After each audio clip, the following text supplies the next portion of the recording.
When I went to 15th Street Church in 1969, it was located at its present location, 15th and R Streets Northwest.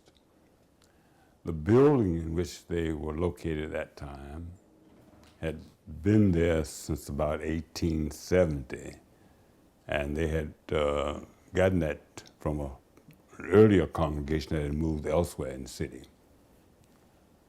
So when I arrived, the church was contemplating building a new facility. We eventually got the building up and moving in 1979. When the word got out that the church was interested in calling me to be their pastor to succeed my predecessor, the late Reverend Robert Pierre Johnson, my friends in the ministry said, "John Pharr, you? 15th Street, Washington?" I suppose the good Lord moves in mysterious ways. And I reluctantly agreed to go willingly.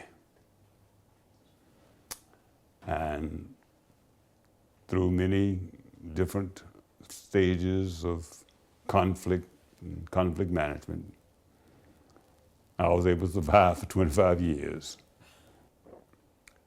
There were those who felt that I should not have retired at the time I did. But I have always had a philosophy about my ministry and about any ministry, that when you have done all that you can or all that a group will allow you to do, it's time to move on. And one of the vows that I gave to myself even before I became a minister was, don't ever stay any longer than the time that you're useful and helpful. My best moments probably would be centered around the fact that during the course of my years there, I was the pastor to about 8 or 10 centurions. You know, most notable among them, of course, was Rosina Tucker. Those of you who remember her know what a very interesting person she was. She was one of the most remarkable persons that I've ever met in my life. During my years at 15th Street Church, I was more than just a pastor of that church. Over the course of years, I held about 4 different positions all at the same time, including being the pastor. And because of the responsibilities I had as the stated clerk of the Presbyterian, as a member of the Permanent Judicial Commission at the General Assembly, and later as a member of the Advisory Committee on the Constitution, and several other activities in which I was involved, I had to prepare or at least schedule sermons a year in advance. First of all, I recall something that my professor, Dr. George, told us in seminary. He said, "Young men, you need to have a sermon in one of 3 places. And if you have it in all 3 places, you're the better off."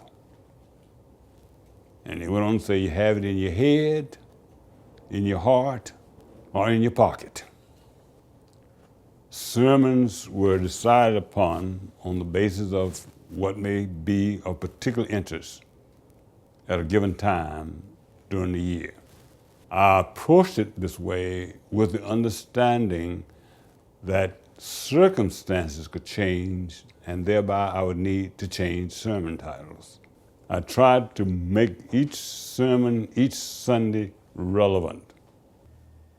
A young man was called to be the pastor of an historic church, to which he gave what he had in the hope that he could help them become what they wanted to be. My hope for the church and this is true of any church or any group, are the words of a sermon that I preached some years ago at 15th Street Church. And it is a demonstration of the effectiveness of language, whether spoken by an educated individual or by a lesser educated individual. And it's the words that an old lady said to a young man. Be what you is and not what you ain't. Because when you ain't what you is what you ain't.